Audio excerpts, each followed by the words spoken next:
Today I want to explain a little bit about the travel journal I just started. I just went on a cruise with my family and I wanted to start like a watercolor style sketchbook travel journal for a while, and I don't travel a ton, so this was my opportunity. I got this for Christmas, and yeah, I'm just going to explain like a little bit of the process that I did when I started out mine and kind of what I learned throughout it, I guess. I'll be talking about all the supplies that I use, how I come up with like layouts for each spread, and then I'll give like a final flip through of the pages that I did for my last trip at the very end. So starting with, I'm gonna try and like put these into steps that I followed. So my first step was kind of just picking whatever medium I wanted to use. I knew I wanted to do watercolor because I've been getting back into watercolor, so I just stuck to that. But if you want to switch it up, you can use multiple. You can use just colored pencil or regular pencil. But it's important to kind of know what you're going to use first, because that will influence what notebook you decide to get. So since I primarily just did watercolor, this is a watercolor paper book. So you can see the pages are pretty thick. This was off Amazon. I will put a picture of it and like link it and everything. But I really liked this one. I think this is like a perfect size because it's like right in the middle, and yeah, I really liked it. Once you know what mediums you're gonna use, you can do some research into picking a sketchbook or a notebook. If you plan to do more mixed media, like you'll probably switch it up a bit. I do have this tiny sketchbook from like the Talons brand, which is a mixed media, and I've done a lot of different paints in here, as well as markers, colored pencil, acrylic paint markers, and it's worked really good. The pages don't really warp, but it's also not like super thick. So if you're into mixed media, I would recommend the Talons brand, Talons Art Creation. Okay, now into other supplies that I used. So I have this watercolor paint set. This was a gift like a couple years ago. It's called Winsor and Newton. It basically comes with 14 colors and then some mixing space here. And I just thought this was like the perfect size to bring for traveling. I mean, this is the only watercolors I have anyways, but it was also perfect for traveling. So I packed this, I had my sketchbook, and then really the only other thing I used was just some black pens. I did mostly want to focus on like illustrating the trip, but I did write a little bit as well. So the pens I used are the Micron pens. I had 3 different sizes, but I really only used the 03 size. The only thing that wasn't great about these is that because I had watercolor paper, which is very like textured, it's kind of a rough surface, these kind of got worn down a little bit. I mean, I didn't use it a ton, but I think because it's like a felt tip pen, so I think it was affected by the texture of the paper a little bit. I'd still recommend. And then the brushes I used are these water brushes. I'll have to find a link for these because these were, my mom bought these for me, so I don't really know where she ordered them from. I brought 2 different sizes. So basically this just like, you can fill this up with water, and then as you go, you can just squeeze it and the water will come to the tip, and then you can mix it with your paints. And then to kind of clean it off, I just like squeeze a bunch of water out pretty much and just keep like brushing it over a paper towel just to make sure that first pigment's gone. But yeah, I really only used these 2 sizes. I didn't need a ton of options, but I really like these. These are really handy and they seal really well. So like they're not gonna leak if you like need to put them in like your backpack or your like pencil case. They don't leak. All right, and then that is all the supplies I really use. since I am bringing it like while I'm traveling, I don't want to like have to bring a ton of supplies with me everywhere. And I also found that I actually really liked just having like minimal supplies with me because I knew exactly what I needed to use, you know?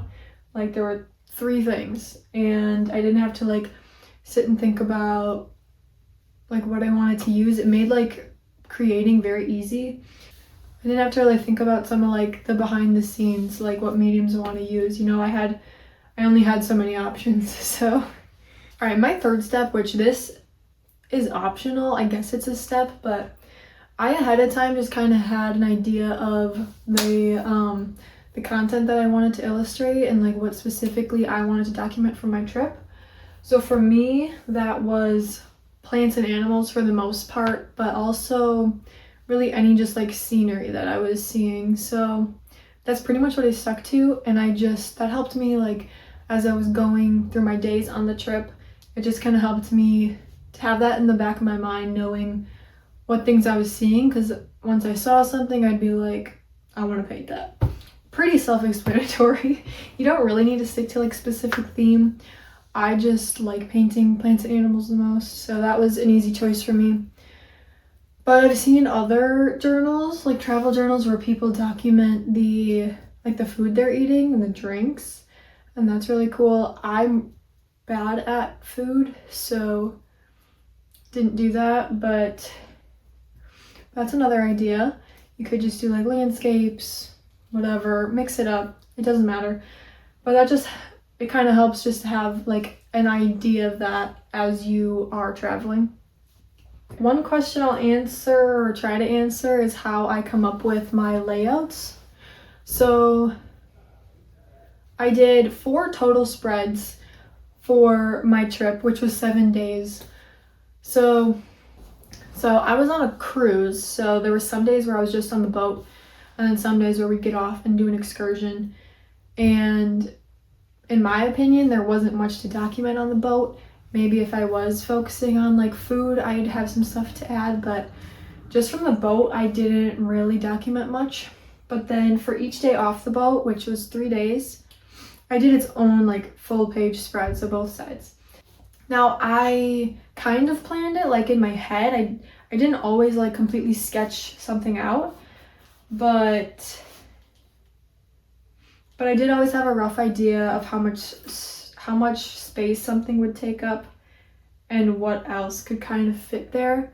So I will say the only things I painted while I was on the cruise are these pages and then this little scene here. So, and everything else I just did when I got home, and I based it off of pictures that I took. So you don't have to like stress about documenting everything immediately, like right as you go. You can kind of just think about what you want to paint, take some photos, and do it all later. I would actually recommend that a lot. So for example, when I was planning out this page, this is one that I did sketch out the entire thing just to make sure like the lines were straight, the proportions were right. This is like, I didn't sketch this out. I probably did sketch this out actually. I didn't sketch this out or like these, but I still, even though I didn't like sketch it out completely, I always had a rough idea of like where that would be on the page, and just kind of like the composition of how everything would lay to, I don't know, to make it feel right. You can totally sketch everything out if you want to see like how it's going to lay out specifically, and how much space you'll have left for writing. You can totally do that.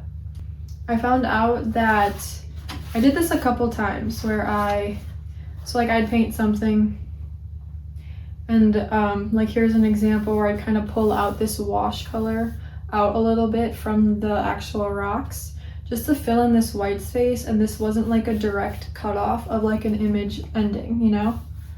So it just helped me fill the white space a little more. Like here, like yeah, it's the sky, but I liked having the writing overlap with that, so it felt more cohesive, I guess, in my head, and the writing wasn't like completely separate from the images. I think like having that a little overlap kind of helped it pull together.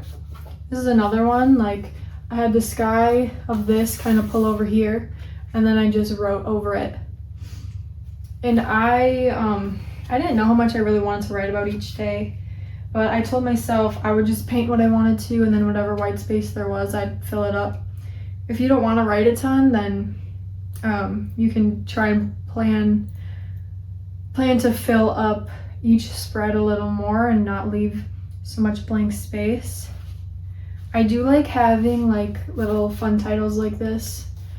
I didn't do it on every page, but I don't know, I liked labeling the city like that. All right, then I'm just gonna do like a final flip through now for the pages that I completed in this and talk a little bit about the trip and what I all saw and like all the little trinkets I brought home. So yeah, enjoy that.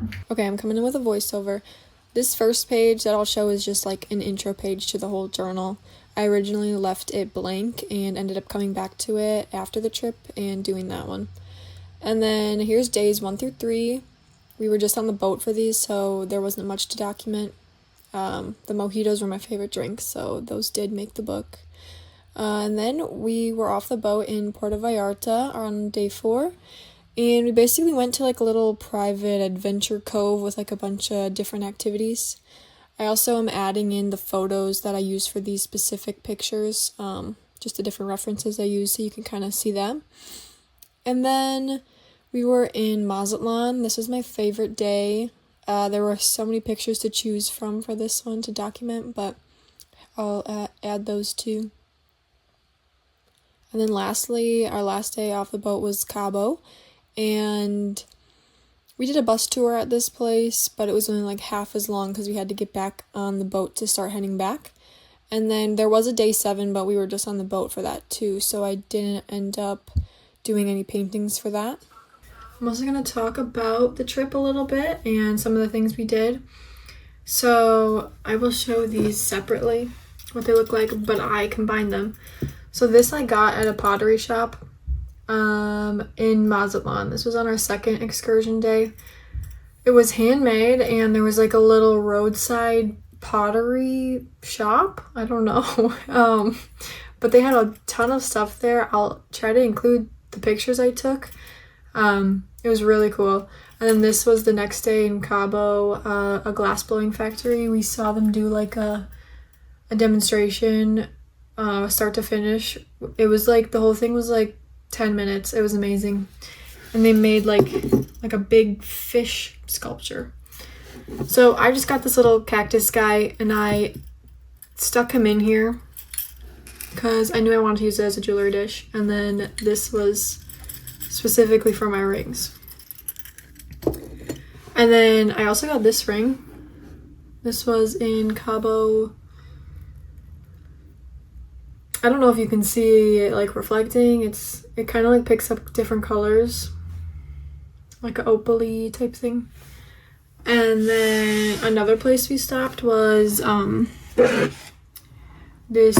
we watched this man like paint tiles. Basically, he like designs tiles, and this was the one that I got while we were there. But we basically watched him paint it and like press it and then let it dry. This isn't the one he made, but this is one that he made at some point. And I just kind of have it sit under my bamboo now. It matches the pot. So basically my plan for this overall is to just keep it a travel journal. I do have this journal that I do use for like everyday things. I write in this at least like 3 times a week. So this is like my regular life journal, and this I'm gonna save for traveling. I will be going to Chicago in like a month and a half. So I'll just build off right where I left off. I'll just build here from stuff that I see in Chicago. I'm only gonna be there I think for like 3 days, so not as much to document probably, but I might make a video about it. And if you want to see that, definitely subscribe and like this video. You can comment any questions you have. I will try to answer based on my experience. And yeah, thank you so much for watching.